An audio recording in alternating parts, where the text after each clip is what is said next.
মহান আল্লাহ তাআলা গাধাকে সৃষ্টি করার সময় বলেছিলেন তোর সারা জীবন কষ্ট করতে হবে, মানুষ তোকে নিয়ে অনেক ভারী ভারী বোঝা বহন করাবে, কিন্তু তোর মাথায় কোনো বুদ্ধি থাকবে না, তোর আয়ু দেওয়া হবে 50 বছর। এটা শুনে গাধা বললেন আমার সারাটা জীবন কষ্ট করেই যেতে হবে, আমার মাথায় কোনো বুদ্ধি থাকবে না, মানুষ আমাকে সারা জীবন তার নিজের কাজের জন্য ব্যবহার করবে, আমি এত আয়ু দিয়ে কি করব, আমার আয়ু বরং 20 বছর করে দিন। মহান আল্লাহ তাআলা তার প্রস্তাবে রাজি হলো এবং তার 30 বছর কমিয়ে তাকে 20 বছর আয়ু করে দিলেন। তারপর আল্লাহ তাআলা কুকুরকে সৃষ্টি করলেন এবং তাকে বললেন তুই সারা জীবন মানুষের বিশ্বস্ত প্রাণী হবি, কিন্তু তোকে মানুষের উৎকৃষ্ট খেয়ে বেঁচে থাকতে হবে, তোর আয়ু দিলাম 30 বছর। কুকুর এই কথা শুনে বললেন আমার এত আয়ুর দরকার নেই, আমাকে বরং আমার 15 বছর আয়ু কমায় মাত্র 15 বছর করে দিন। তারপর মহান আল্লাহ তাআলা তার 15 বছর আয়ু কমিয়ে মাত্র 15 বছর করে দিলেন। তারপর সৃষ্টিকর্তা বানরকে সৃষ্টি করলেন, তাকে সৃষ্টি করে বললেন তোর কোনো কাজ নেই, তুই শুধু গাছে গাছে ফালাফালি করবি আর মানুষকে বিনোদন দিয়ে থাকবি, তোর আর কোনো কাজ নেই, তোর আয়ু দিয়ে হলো 20 বছর। তখন বানরটি বলল আমি শুধু এই গাছ থেকে ও গাছ ফালিয়ে মানুষকে বিনোদন দিয়ে থাকবো, তবে মানুষ আমাকে বিনিময় কিছু দেবে না, আমি এত বেঁচে থেকে কি করব, আমাকে বরং 10 বছর আয়ু কমিয়ে 10 বছর করে দিন।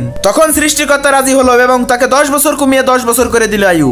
তখন সৃষ্টিকর্তা মানুষকে সৃষ্টি করে বললেন তুমি হবে সৃষ্টির সেরা জীব, তোমার মধ্যে থাকবে জ্ঞান বিচক্ষণ, তুমি হবে সকলের সেরা, তবে তোমার আয়ু দেওয়া হবে মাত্র 20 বছর। এটা শুনে সে খুশিতে নাচতে লাগলো, সে আনন্দে উৎফুল্ল হয়ে গেল।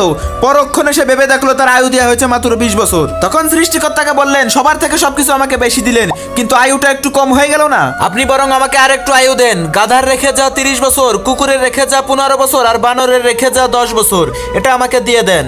সৃষ্টিকর্তা তখন বললেন তুমি বিচক্ষণ হয়ে বোকার মতো একটা কাজ করলে, এটার প্রতিদান তুমি পরে বুঝতে পারবে। তারপর থেকে মানুষ শান্তিতে বাঁচে মাত্র 20 বছর। তারপর 30 বছর খাটে গাধার মতো সংসারের জন্য, তারপরে 15 বছর সংসারে এগরে এগরে তাদের উচ্ছিষ্ট খাবার খেয়ে বেঁচে থাকতে হয়। তারপর বাকি 10 বছর একটি লাঠে হাতে নিয়ে নিজের নাতি নাতনিদের জন্য আনন্দ দিয়ে জীবন কাটিয়ে দিতে হয়।